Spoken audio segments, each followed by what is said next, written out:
ચલો મિત્રો, ધોરણ 10 ગુજરાતી મીડિયમના પ્રકરણ નંબર 12 વિદ્યુતના બીજા લેક્ચરમાં તમારું સ્વાગત છે. તો આપણે આના આગળના લેક્ચરમાં આપણે અભ્યાસ કર્યો કે વિદ્યુત ભાર કોને કહેવાય અને બીજું મુક્ત ઇલેક્ટ્રોન વિશેનો આપણે અભ્યાસ કર્યો. હવે જે આ ટોપિક છે, આ જે લેક્ચર છે, એમાં આપણે એક ખૂબ જ આઈએમપી ટર્મ, ખૂબ જ આઈએમપી છે, એ છે વિદ્યુત પ્રવાહ. આ જે વિદ્યુત પ્રવાહ છે, આ વિદ્યુત પ્રવાહનો આ લેક્ચરમાં આપણે અભ્યાસ કરવાનો છે. તો થોડાક એક સ્ટેપ પાછળ જઈએ મુક્ત ઇલેક્ટ્રોન ઉપર. મુક્ત ઇલેક્ટ્રોનમાં આપણે એવું કીધેલું કે જે વાહક છે અથવા તો જે પદાર્થ છે એમાં જે મુક્ત રીતે ફરતા ઇલેક્ટ્રોન છે ને આપણે મુક્ત ઇલેક્ટ્રોન કહીએ છીએ. એ મુક્ત ઇલેક્ટ્રોન પદાર્થની સપાટીની અંદર જ રહે છે, સપાટીની બહાર નીકળી જતા નથી. હવે કેમ આવું થાય છે? સપાટીની બહાર કેમ નથી નીકળતા? કેમ કે એની પાસે સપાટીની બહાર આવવા માટે જેટલી તાકાત જોઈએ એટલી એની પાસે તાકાત નથી, શક્તિ નથી, ઊર્જા નથી. એ ઊર્જા ન હોવાના કારણે એ અંદર સપાટીમાં જ મુક્ત રીતે ફર્યા કરે છે. હવે આ મુક્ત રીતે ફર્યા કરે છે અને આ મુક્ત ઇલેક્ટ્રોનના કારણે જ વિદ્યુત પ્રવાહ ઉત્પન્ન થાય છે. આપણે કીધું વિદ્યુત પ્રવાહનું વહન થાય છે. તો જોઈએ શું છે. તો વિદ્યુત પ્રવાહ એટલે શું એની વ્યાખ્યાને સમજીએ અને પછી મુક્ત ઇલેક્ટ્રોન સાથે સમજવાનો પ્રયત્ન કરીએ. વિદ્યુત પ્રવાહ એટલે શું? તો વ્યાખ્યા પ્રમાણે જોઈએ તો વાહકના આડછેદમાંથી એકમ સમયમાં પસાર થતા વિદ્યુત ભારના ચોખ્ખા જથ્થાને વિદ્યુત પ્રવાહ કહે છે. ફરી એકવાર સમજીએ શું કહેવા માંગે છે.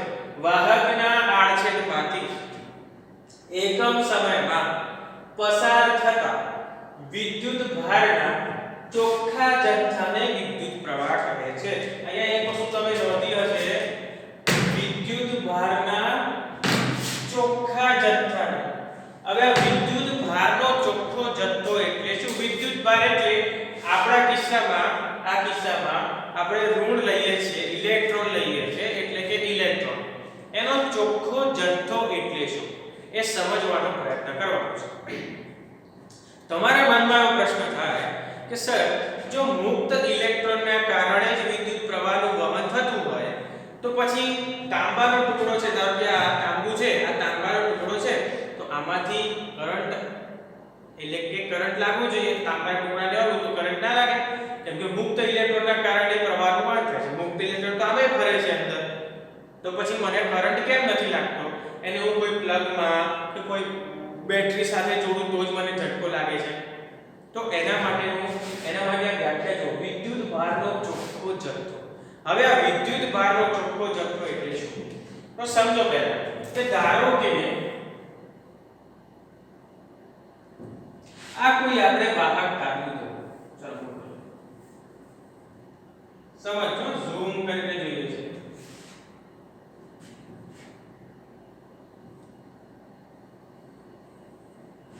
આ કોઈ તાંબાના તારનો ટુકડો છે. હવે એ ટુકડામાં તમે જોશો ને તો એ ટુકડામાં તમને ઇલેક્ટ્રોન જોવા મળશે. આ ધારો કે બધા મુક્ત ઇલેક્ટ્રોન છે.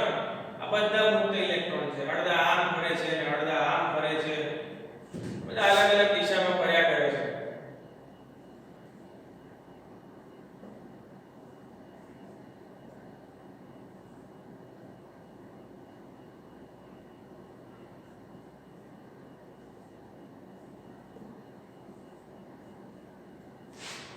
આ બધા અલગ અલગ દિશામાં ફર્યા કરે છે. આમ જશે, આમ જશે, આમ જશે, આમ જશે. પણ જ્યારે એનો આડછેદ લેવામાં આવે, ધારો કે હું આ આડછેદનો અભ્યાસ કરું છું, એ આ વચ્ચે બરાબર વચ્ચે મેં એક આ આડછેદ લીધો. હવે આ જે આડછેદ છે ને, હવે આ ટુકડો છે, આની અંદર ઇલેક્ટ્રોન ફર્યા કરશે, આમ જશે, આમ જશે, આમ જશે, બધા ફર્યા કરશે અલગ અલગ દિશામાં. તો આ આડછેદને હું બરાબર ધ્યાનથી જોઉં, જો 10 ઇલેક્ટ્રોન એ આ આડછેદમાં આ બાજુથી આ બાજુ ગયા હશે, એ જ સમયે 10 ઇલેક્ટ્રોન એ આ બાજુથી આ બાજુ આવ્યા હશે. એટલે કે આડછેદમાંથી પસાર થતા ઇલેક્ટ્રોનની સંખ્યા સરખી છે. જેટલા ઇલેક્ટ્રોન આડછેદમાં એક બાજુથી બીજી બાજુ જાય છે, એટલા જ ઇલેક્ટ્રોન બીજી બાજુથી આ બાજુ આવે છે. એટલે આડછેદની વાત કરવામાં આવે તો ઇલેક્ટ્રોન ની જે ગતિ છે આમથી આમ ફરવાની એ આડછેદ માટે સરખી જ છે. આ બાજુથી આ બાજુ જેટલા ઇલેક્ટ્રોન આવશે એટલા જ ઇલેક્ટ્રોન આ બાજુથી આ બાજુ આવશે. ચોખ્ખો જથ્થો કઈ બન્યો? કઈ જ નહીં. જેટલા આમથી આમ ગયા એટલા જ આમથી આમ આવ્યા. ચોખ્ખો જથ્થો કઈ જ નહીં, 0. પણ મજા ક્યારે આવે? જ્યારે અહીંથી 10 ઇલેક્ટ્રોન આમ આવે, અહીંથી કોઈ આ બાજુ ના જાય તો ચોખ્ખો જથ્થો મળ્યો. 10 ઇલેક્ટ્રોન આમ ખસ્યા ને આ બાજુથી આ બાજુ વહન પામ્યા, પણ અહીંયાથી અહીંયા આયા એટલે અહીંયાથી પાછા અહીંયા જતા રહે તો કઈ નહીં. તો ચોખ્ખો જથ્થો મેળવવા માટે આપણે બેટરી અથવા તો પ્લગનો એનો ઉપયોગ કરીએ છીએ. એ પણ તમે આગળ સમજશો કે શું કામ કરે, કેવી રીતે કરે, એના માટે વિદ્યુત સ્થિતિમાન અને એનો તફાવત સમજવો પડે. તો આપણે જો આને બેટરી સાથે જોડી દઈએ, ધારો કે મેં આને બેટરી સાથે જોડી દીધું, તો આ બેટરી શું કરશે? એવી તાકાત લગાવશે કે આ જે બધા ઇલેક્ટ્રોન છે એ બધા ઇલેક્ટ્રોન એક જ દિશામાં ગતિ કરશે. બધા ઇલેક્ટ્રોન આમ જ આવશે.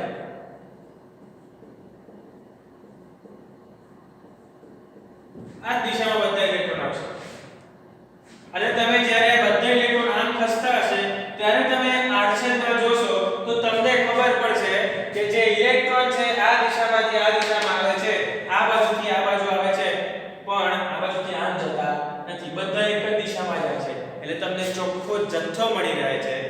તો આ એકમ સમયમાં, સમયની વાત કરવામાં આવે તો એકમ સમયમાં કેટલા ઇલેક્ટ્રોન અહીંયાથી આમ જાય છે, કેટલો જથ્થો આ બાજુથી આ બાજુ જાય છે ઇલેક્ટ્રોનનો, એને આપણે વિદ્યુત પ્રવાહ કહીએ છીએ.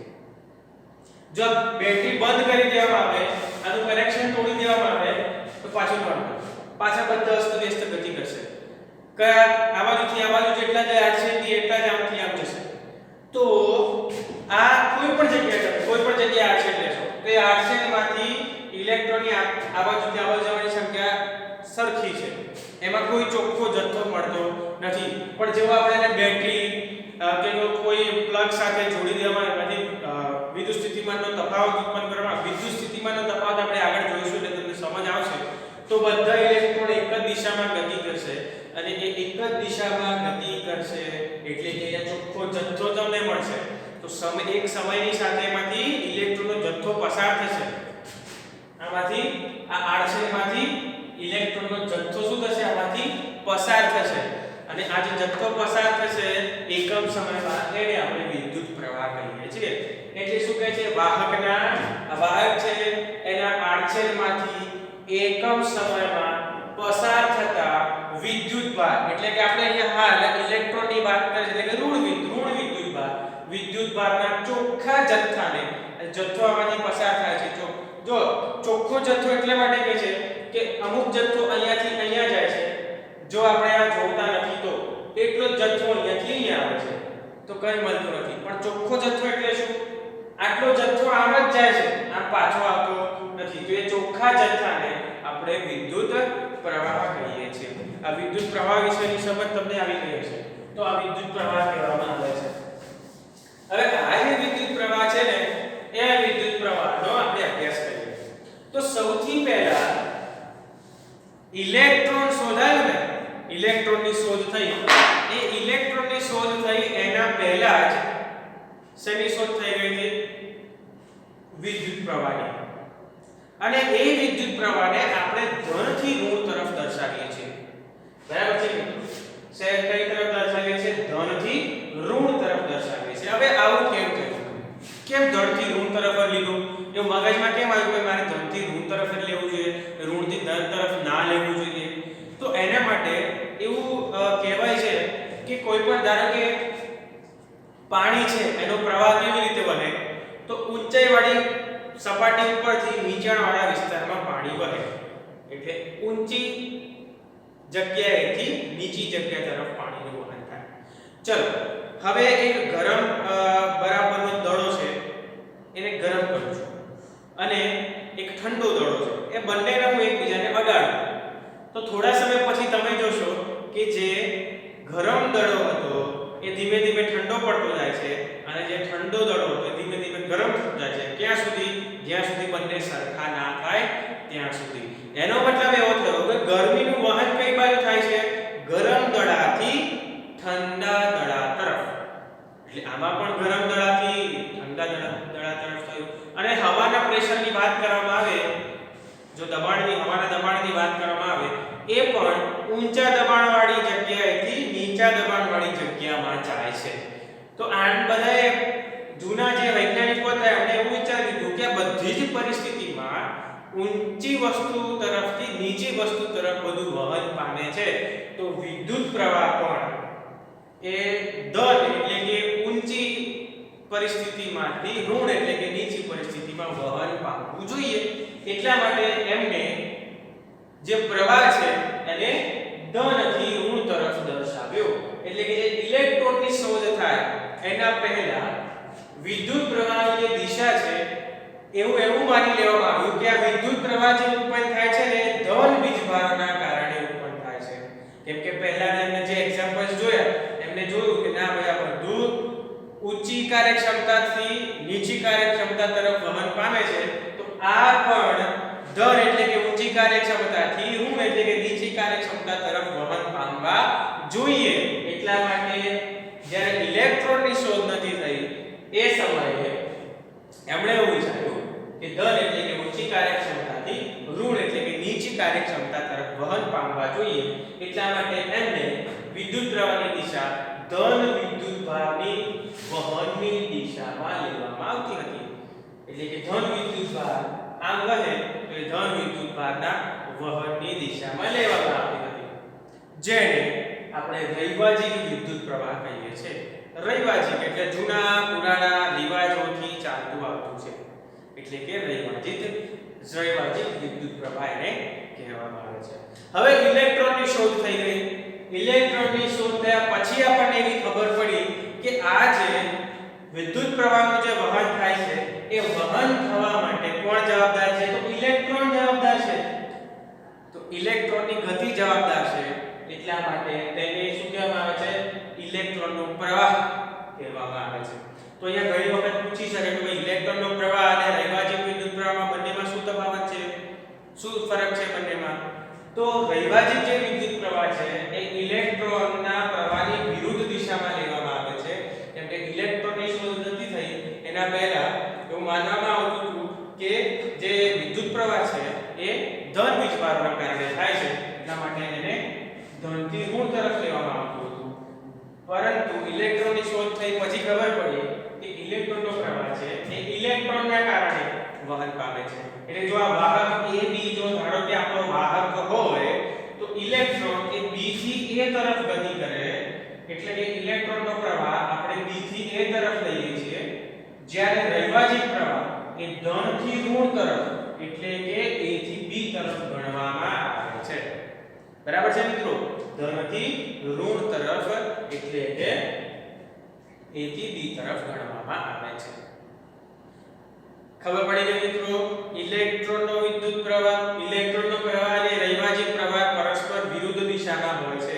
એટલે યાદ રાખવાનું કે ઇલેક્ટ્રોનનો પ્રવાહ છે એ ઋણથી ધન તરફ જશે અને રૈવાજિક પ્રવાહ છે એ ધનથી ઋણ તરફ જશે. બરાબર છે મિત્રો? એટલે કે આ ધન છેડો છે એટલે આ ધન છેડો થશે, આ ઋણ છેડો છે એટલે આ ઋણ છેડો. એટલે કે ઇલેક્ટ્રોન છે એ ઋણથી ધન તરફ જાય ત્યારે રૈવાજિક પ્રવાહ એ ધનથી ઋણ તરફ જાય છે. તો આના વિશે સમજ પડી ગઈ મિત્રો? ચલો અહીંયાથી આગળ વધીએ છીએ આપણે. હવે આ જે વિદ્યુત પ્રવાહ જે છે એ વિદ્યુત પ્રવાહ જેને આપણે I તરીકે ઓળખીએ છીએ, વિદ્યુત પ્રવાહને આપણે I તરીકે ઓળખીએ છીએ. તો ચલો મિત્રો આનું સૂત્ર મેળવીએ કે વિદ્યુત પ્રવાહનું સૂત્ર શું થાય અને SI એકમ જોઈએ. એના SI એકમ પછી એના બીજા કોઈ નાના મોટા એકમો છે કે નહીં એનો અભ્યાસ કરીએ. આ પ્રવાહનું માપન કરી શકાય કે નહીં એના વિશેનો અભ્યાસ કરીએ. ચલો વિદ્યુત પ્રવાહ. તો આની વ્યાખ્યા ઉપરથી આપણે એનું સૂત્ર બનાવી શકીએ. તો વ્યાખ્યા શું કહે છે મિત્રો? કે વાહકના આડછેદમાંથી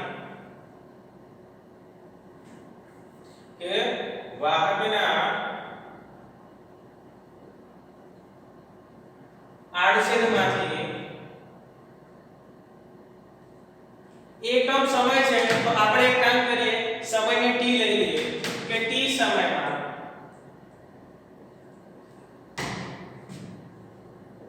પસાર થતા વિદ્યુત ભાર છે જેને આપણે Q કહીએ છીએ, પસાર થતા વિદ્યુત ભારનો ચોખ્ખો જથ્થો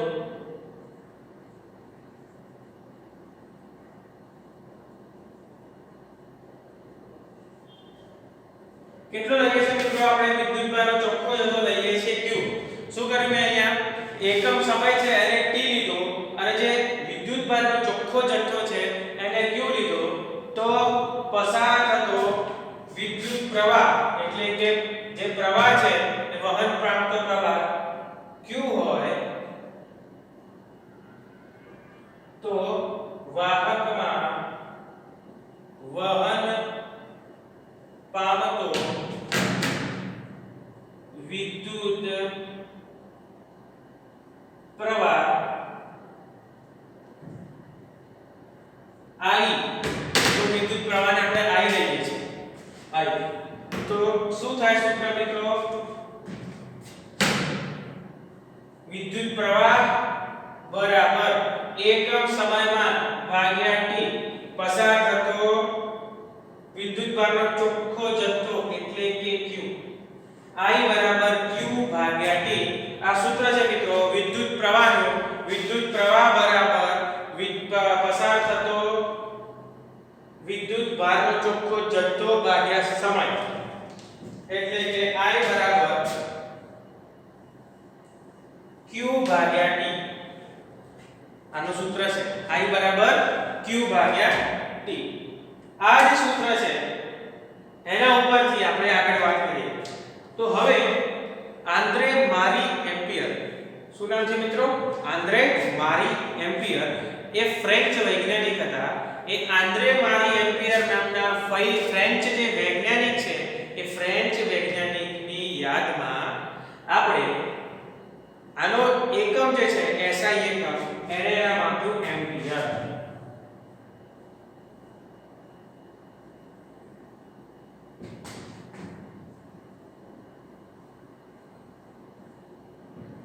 આનો જે SI એકમ છે એને શું નામ આપ્યું મિત્રો? એમ્પિયર. હવે આ જે એમ્પિયર છે તો I બરાબર Q ભાગ્યા T. તો એનો મતલબ થઈ ગયો કે એમ્પિયર બરાબર Q. Q ને કહેવાય કુલમ.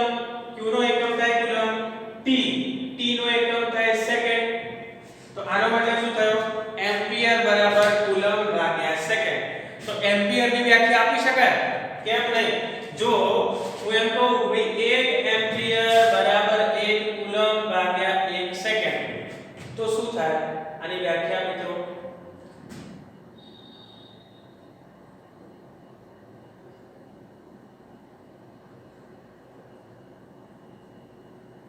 એમ્પિયર ની વ્યાખ્યા શું થાય? તો જો એમ્પિયર ની વ્યાખ્યા જોવા જઈએ તો શું થાય? આના ઉપરથી બરાબર વાહકના આડછેદમાંથી આના ઉપરથી બની જશે વાહકના આડછેદમાંથી એકમ સમય. હવે સમય કેટલો છે? 1 સેકન્ડ. 1 સેકન્ડમાં પસાર થતો વિદ્યુત ભારનો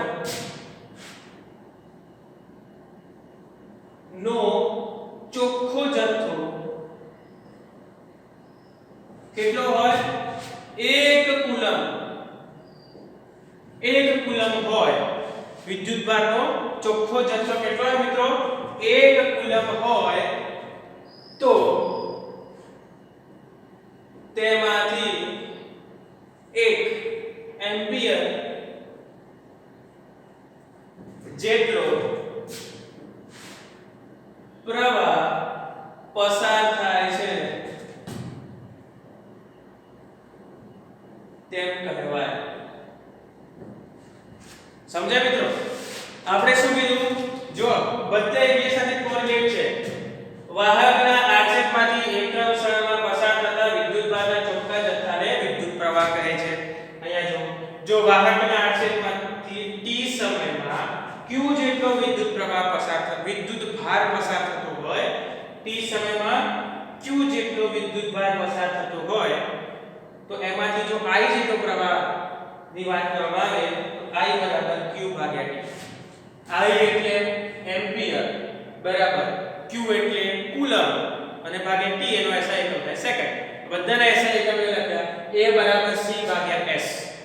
હવે a એટલે એમ્પિયર એટલે 1 કુલમ એટલે 1 સેકન્ડ એટલે 1. જો તમારે કોઈ પણ એવું કહે કે આની વ્યાખ્યા આપો સૂત્ર ઉપરથી આપી શકાય. હવે એમ કે 1 એમ્પિયર ની વ્યાખ્યા આપો તો શું કરવાનું 1 એમ્પિયર બરાબર કેટલા થાય 1 કુલમ ભાગ્યા 1 સેકન્ડ. વ્યાખ્યા સાથે મેચ કરો કે વાહકના આડછેદમાંથી 1 સેકન્ડમાં સમયની જગ્યાએ હવે 1 સેકન્ડ માં પસાર થતો વિદ્યુતભારનો ચોખ્ખો જથ્થો કેટલો હતો ખબર નહીં પણ અત્યારે ખબર છે 1 કુલમ છે. 1 કુલમ હોય તો તેમાંથી પસાર થતો વિદ્યુત પ્રવાહ કેટલો ખબર નહીં પણ અહીંયા ખબર છે 1 એમ્પિયર છે તેમ કહેવાય. યાદ રહી ગયું મિત્રો? તો 1 સેકન્ડમાં 1 કુલમ જેટલો વિદ્યુત પ્રવાહ ભાર પસાર થાય એમાંથી 1 એમ્પિયર જેટલો વિદ્યુત પ્રવાહ નું વહન થાય એવું કહી શકાય. બરાબર છે? તો આ જે તમારી 1 એમ્પિયર ની વ્યાખ્યા. તો આમાં આના ઘણા એકમોનો આપણે અભ્યાસ કરી શકીએ. તો આ જે એમ્પિયર છે ને એના બે નાના એકમો છે. એમ્પિયરના બે નાના એકમો કયા છે?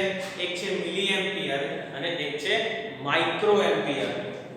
જો આયા વાત કરવામાં આવે મિલી એમ્પિયર ની અને માઇક્રો એમ્પિયર ની તો 1 મિલી એમ્પિયર 1 મિલી એમ્પિયર બરાબર 10 ની -3 ઘાત એમ્પિયર અને 1 માઇક્રો મિત્રો યાદ રાખજો માઇક્રો એમ્પિયર બરાબર 10 ની -6 ઘાત એમ્પિયર. બરાબર છે મિત્રો? 1 મિલી એમ્પિયર બરાબર 10 ની -3 ઘાત એમ્પિયર અને 1 માઇક્રો એમ્પિયર બરાબર 10 ની -6 ઘાત એમ્પિયર. મારા તરફથી તમને એક પ્રશ્ન છે કે તમારે જાતે સોલ્વ કરવાનો છે કે 1 મિલી એમ્પિયર બરાબર ખાલી જગ્યા માઇક્રો એમ્પિયર. આ તમારે શોધવાનું છે.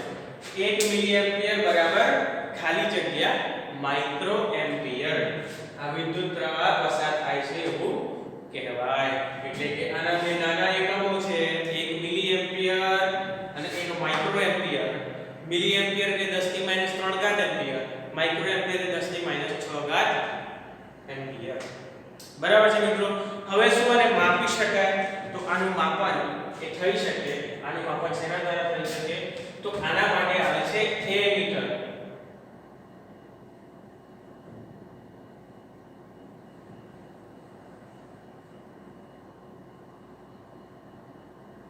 તો આ જે વિદ્યુત પ્રવાહ છે એને એમીટર નામનું એક સાધન આવે છે. એ એમીટર નામના સાધન વડે માપી શકાય છે. હવે હંમેશા યાદ રાખજો કે આ જે એમીટર છે ને એને હંમેશા શ્રેણીમાં જોડવામાં આવે છે. હવે શ્રેણીમાં એટલે શું અને કેવી રીતનું છે એ આપણે આનો આગળ અભ્યાસ કરવાના છે. પણ એમીટર છે એને હંમેશા શ્રેણીમાં જોડવામાં આવે છે. એટલું યાદ રાખવાનું છે. બરાબર છે મિત્રો? ચલો પ્રવાહ પસાર કરવાનો છે. પ્રવાહ કોને કહેવાય એનો આપણે આખો અભ્યાસ કરી લીધો છે. ફરી એકવાર ફાસ્ટ ફોરવર્ડમાં રિવિઝન કરી લઈએ. તો શું કહે છે મિત્રો? આડછેદમાંથી એકમ સમયમાં પસાર થતા વિદ્યુત ભારના ચોખ્ખા જથ્થાને આપણે શું કહીએ છીએ? વિદ્યુત પ્રવાહ કહીએ છીએ. ઇલેક્ટ્રોનની શોધ નથી થઈ એના પહેલા જે સાયન્ટિસ્ટો છે એવું માનતા હતા કે પ્રવાહ છે એ ધનથી ઋણ વીજભાર તરફ વહેવો જોઈએ. એના કારણે પ્રવાહ ઉત્પન્ન થાય છે. એટલા માટે એની દિશા ધનથી ઋણ તરફ રાખવામાં આવી હતી. પણ ઇલેક્ટ્રોનની શોધ થઈ ગઈ. ઇલેક્ટ્રોનની શોધ થયા પછી એવી ખબર પડી કે ભાઈ પ્રવાહ માટે તો કોણ જવાબદાર છે? ઇલેક્ટ્રોન જવાબદાર છે. એટલા માટે ઇલેક્ટ્રોનનો પ્રવાહ એ નીચે તરફ દર્શાવવામાં આવ્યો. આ જે પણ આપણે રૈવાજિક પદ્ધતિનો ઉપયોગ કરીએ છીએ જ્યારે પણ સર્કિટ ડ્રો કરીએ એ સર્કિટ ડ્રો કરીએ એ વખતે આપણે જે પ્રવાહ દર્શાવીએ છીએ એ રૈવાજિક પ્રવાહ જ હોય છે. એટલા માટે તમને અહીંયા કહી દઉં જ્યારે પણ ધારો કે આ સર્કિટ છે તો આ સર્કિટમાં પ્રવાહની દિશા આમ લેવામાં આવે છે. એટલે કે ઇલેક્ટ્રોનની વિરુદ્ધ દિશામાં એટલે કે રૈવાજિક પ્રવાહ લેવામાં આવે છે. આજે પણ આપણે સર્કિટમાં રૈવાજિક પ્રવાહ દર્શાવીએ છીએ. તમને એમ થાય કે સર ભાઈ ઇલેક્ટ્રોનની શોધ થઈ ગઈ પછી ખબર તો પડી પ્રવાહ આમ વહે છે તો એ બદલી ના દેવાય? ના બદલી દેવાય. એના પછી ઘણા બધા આ ઇલેક્ટ્રિસિટી એટલે કે વિદ્યુતમાં ઘણા બધી શોધો થઈ ગઈ હતી અને એના જે બધી વસ્તુઓ લખી હતી એમાં પ્રવાહ આવી રીતે દર્શાવવો પડ્યો. હવે જો એ બદલે તો ઉપરથી નીચે સુધી બધું જ બદલવું પડે એમ હતું. એટલા માટે એનો જે પ્રવાહ છે એના બે ભાગ પાડી દીધા કે ભાઈ રૈવાહિક પ્રવાહ છે આમ વહે, ઇલેક્ટ્રોનનો પ્રવાહ આમ વહે. એમ બંનેને દર્શાવવામાં આવે. પણ સર્કિટમાં ફક્ત આપણે રૈવાહિક પ્રવાહ જ દર્શાવીએ છીએ. યાદ રાખવાનું છે મિત્રો, ઇલેક્ટ્રોનનો પ્રવાહ દર્શાવતા નથી. હવે જો અહીંયા આપણને એમ કીધું ભાઈ એકમ સમયમાં, તો સમયને આપણે t લઈએ, તો વિદ્યુતભારનો ચોખ્ખો જથ્થો q લઈએ, તો વિદ્યુત પ્રવાહ I બરાબર કેટલા થાય? q ભાગ્યા t. હવે આ જે q ભાગ્યા t છે એટલે કે I વિદ્યુત પ્રવાહ છે એનો વિદ્યુત પ્રવાહનો SI એકમ લઈએ છીએ આપણે એમ્પિયર. કેમ એમ્પિયર લીધો? તો આંદ્રે મારી એમ્પિયર નામના ફ્રેન્ચ વૈજ્ઞાનિક હતા, એમને યાદમાં આપણે એમ્પિયર એ એમનો SI એકમ વિદ્યુત પ્રવાહનો લીધો. એટલા માટે એમ્પિયર બરાબર 1 એમ્પિયર એક નહીં અત્યારે એમ્પિયર બરાબર q એટલે કે એનો SI એકમ થાય કુલમ ભાગ્યા t એટલે કે સેકન્ડ. હવે મારે 1 એમ્પિયર ની વ્યાખ્યા લખવી તો આ એમ છે ટૂંકા પ્રશ્નમાં પૂછાય છે કે 1 એમ્પિયર ની વ્યાખ્યા લખો. તો 1 એમ્પિયર ની વ્યાખ્યા લખવી હોય તો શું કરવાનું? એમ્પિયર બરાબર કુલમ ભાગ્યા સેકન્ડ છે તો આગળ 1 લખી દો. 1 એમ્પિયર બરાબર 1 કુલમ ભાગ્યા 1 સેકન્ડ. એમ કે 2 એમ્પિયર ની વ્યાખ્યા છે તો આવું નહીં કે, પણ એમ્પિયર ની વ્યાખ્યા કે તો કોમન સેન્સ છે આપણને એમ કે 2 એમ્પિયર ની વ્યાખ્યા લખો તો આગળ 2 લખી દેવાનું. 2 એમ્પિયર બરાબર 2 કુલમ ભાગ્યા 2 સેકન્ડ. સિમ્પલ. યાદ રહેશે? તો 1 એમ્પિયર એટલે કે એમ્પિયર ની વ્યાખ્યા કહે તો શું કરવાનું? વાહકના આડછેદમાંથી એકમ સમય હતો, સમય ની જગ્યાએ આપણે 1 સેકન્ડ લખી દઈએ. સમયની આપણે ડિફાઇન કર્યું ભાઈ 1 સેકન્ડ છે તો 1 સેકન્ડમાંથી પસાર થતો વિદ્યુતભારનો ચોખ્ખો જથ્થો આપણને ખબર નથી. અહીંયા q લીધો પણ અહીંયા ખબર છે 1 કુલમ થાય છે તો 1 કુલમ હોય તેમાંથી પસાર થતો વિદ્યુત પ્રવાહ I ખબર નથી પણ અત્યારે ખબર છે 1 એમ્પિયર કહેવાય. ચલો હવે એના નાના એકમોની વાત કરવામાં આવે તો બે નાના એકમો છે, એક છે મિલી એમ્પિયર અને એક છે માઇક્રો એમ્પિયર. 1 મિલી એમ્પિયર બરાબર 10 ની -3 ઘાત એમ્પિયર અને 1 માઇક્રો એમ્પિયર બરાબર 10 ની -6 ઘાત એમ્પિયર જેટલું થાય. મારા તરફથી તમને પ્રશ્ન છે 1 મિલી એમ્પિયર બરાબર ખાલી જગ્યા માઇક્રો એમ્પિયર તમારે ગણવાનું છે. અને શું આ વિદ્યુત પ્રવાહ જે વાહકમાંથી પસાર થાય એને માપી શકાય? તો હા, માપી શકાય. ભૌતિક વિજ્ઞાનમાં એટલે ફિઝિક્સમાં એને માપવા માટે એમીટર નામના સાધનનો ઉપયોગ કરવામાં આવે છે. એમીટર નામના સાધનનો ઉપયોગ કરવામાં આવે છે. તો અહીંયા તમારો જે આઈએમપી ટોપિક છે વિદ્યુત પ્રવાહ એ થાય છે પૂર્ણ. આના પછી આપણે વિદ્યુત સ્થિતિમાન અને વિદ્યુત સ્થિતિમાનના તફાવતનો અભ્યાસ કરવા જઈ રહ્યા છે. બરાબર છે મિત્રો? એ પણ ખૂબ જ આઈએમપી પ્રશ્ન છે. આ પણ ખૂબ આઈએમપી હતો. આની પહેલાનો વિદ્યુત ભાર પણ આઈએમપી પ્રશ્ન હતો. આ જે ચેપ્ટર છે એ લગભગ સારા એવા આઈએમપી પ્રશ્નોની ભરમાર સાથે ભરેલો છે. એટલે તમારે આ ચેપ્ટર સમજવાનો છે. બહુ જ સરસ છે. આના બે ચેપ્ટર આગળના હતા એ એકબીજા સાથે કનેક્ટેડ હતા. પ્રકાશ, પરાવર્તન અને વક્રીકોણ, અને એના આધારે જ માનવ આંખ અને એની રંગબેરંગી દુનિયા બંને ચેપ્ટર કનેક્ટેડ છે. હવે જે આ ચેપ્ટર છે થોડુંક અલગ છે, નોખું છે. વિદ્યુત એટલે પ્રકાશ સાથે એને કઈ લેવા દેવા નથી. હા, આમ તો બધા કનેક્ટેડ જ છે કેમ કે પ્રકાશ ઉર્જાથી વિદ્યુત ઉર્જા બને આ તે બધું બરાબર છે. પણ થોડુંક નવો અલગ ટોપિક છે વિદ્યુત, એના વિશેનો આપણે અભ્યાસ કરી રહ્યા છીએ. તો અહીંયા બે ટોપિક આપણે પૂર્ણ કર્યા છે. આમ તો 3 કહેવાય પણ 2 ગણો. વિદ્યુત ભાર અને વિદ્યુત પ્રવાહ, આ બે ટોપિક આપણે પૂર્ણ કર્યા. નેક્સ્ટ લેક્ચરમાં આપણે વિદ્યુત સ્થિતિમાન અને એના તફાવત વિશેનો અભ્યાસ કરવાના છીએ. સૌથી વધારે આઈએમપી પ્રશ્ન જેને કહેવાય એ વિદ્યુત સ્થિતિમાનનો તફાવત છે. તો આ બંને આવડશે, આ બંનેનો પૂરતો તમે અભ્યાસ કરશો, સમજશો તો તમે વિદ્યુત સ્થિતિમાનના તફાવતને સરળતાથી સમજી શકશો. ખૂબ જ સહેલું છે. સમજો તો ખૂબ જ સહેલું છે, નહીં સમજો તો ખૂબ જ ભારે છે. તમારા ઉપર ડિપેન્ડ કરે છે તમારે શું કરવું છે. ફિઝિક્સ છે અને ભારે બનાવવું છે કે સહેલું એ તમારા ઉપર ડિપેન્ડ કરે છે. તો ચલો મિત્રો, મળીએ નેક્સ્ટ લેક્ચરમાં અને પછીના લેક્ચરમાં આપણે અભ્યાસ કરવાના છે વિદ્યુત સ્થિતિમાનનો